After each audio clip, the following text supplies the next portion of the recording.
প্রযুক্তি দুনিয়ার নতুন আলোড়ন তুলেছে চীনের হাংশু ভিত্তিক স্টার্টআপ ডিপসিক। তাদের তৈরি নতুন এআই মডেল ডিপসিক আর ওটান এর পারফরমেন্স এতটাই উন্নত যে এটি সরাসরি প্রতিদ্বন্দ্বিতা করছে মার্কিন টেক জায়ান্টের সাথে। সবচেয়ে চমকপ্রদ বিষয় হল চীনের মার্কিন সেমিকন্ডাক্টর নিষেধাজ্ঞার মধ্যেও এই এআই সিস্টেম তৈরি করে ফেলেছে। ডিপসি তাদের এই অগ্রগতিতে মার্কিন মিডিয়া এবং টেক ফোরামে ব্যাপকভাবে শুরু হয়েছে আলোচনা। ডিপসিক তাদের সর্বশেষ এই আই মডেল ডিপসিক আর ওটান মুক্তি দিয়েছে 20 জানুয়ারি।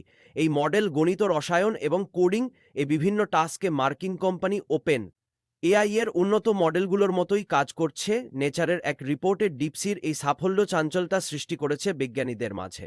এই মডেল উন্নত পারফরমেন্স দিলেও এর খরচ অনেক কম। উদাহরণস্বরূপ 2024 ডিসেম্বরে বাজারে আসা ডিপসিক্স ভি3 মডেলটি ট্রেন করতে খরচ হয়েছে মাত্র $6 মিলিয়ন, যেখানে মেটা এর মতো কোম্পানিগুলো একই ধরনের মডেলের জন্য খরচ করেছে 10 গুণ বেশি। মার্কিন সংবাদ মাধ্যম সিএনবিসি তাদের এক প্রতিবেদনে উল্লেখ করেছে, চীনের একটি অজানা ল্যাব থেকে আসা ডিপোজিট ঝড়ো তুলেছে সিলিকন ভ্যালিতে।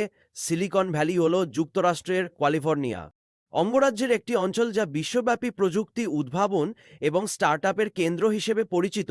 এর অবস্থান সান ফ্রান্সিসকো বে এরিয়ার দক্ষিণ অংশের শহর সানহোসের কেন্দ্রে। Google, Apple, Meta, Intel, Tesla এবং নেটফ্লিক্সের মতো অনেক বড় টেক জটেনদের হেডকোয়ার্টার এখানে। ডিপসিকের মডেলটি সম্পূর্ণ ওপেন সোর্স। এর অর্থ যে কেউই তাদের মডেলের ডেটা এবং অ্যালগরিদম ব্যবহার করতে পারে বলে প্রশংসা করেছেন চীনের বিশেষজ্ঞরা।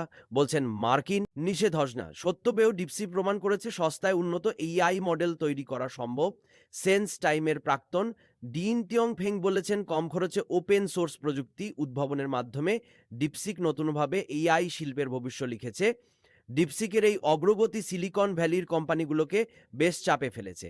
চীনা সংবাদ মাধ্যম গ্লোবাল টাইমসের মধ্যে মেটাল ইঞ্জিনিয়ারেরা ব্যস্ত সময় পার করেছেন ডিপসিকের মডেল বিশ্লেষণ করে। তা থেকে শিখতে এর আগে মার্কিন প্রেসিডেন্ট ডোনাল্ড ট্রাম্প শপথ নেয়ার পরই এআই অগ্রকাঠামো তৈরির জন্য $500 বিলিয়ন বিনিয়োগে ঘোষণা দিয়েছেন। স্টারগেট নামে সে ডেটা সেন্টার করতে এই চোখে কাজ করছে।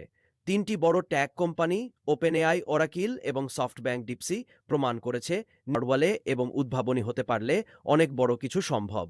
চীনা বিশেষজ্ঞ লি বাইয়াং বলেছেন, মার্কিন নিষেধাজ্ঞা সত্ত্বেও আমরা দেখিয়েছি আমরা আমাদের পথ নিজেই তৈরি করতে পারি। চীন মার্কিন প্রতিযোগিতার এই অধ্যায়ে চীনের এই ওপেন সোর্সের মতো উদার মনোভাব পুরো বিশ্বের এআই ইকোসিস্টেমকে আরও শক্তিশালী করবে।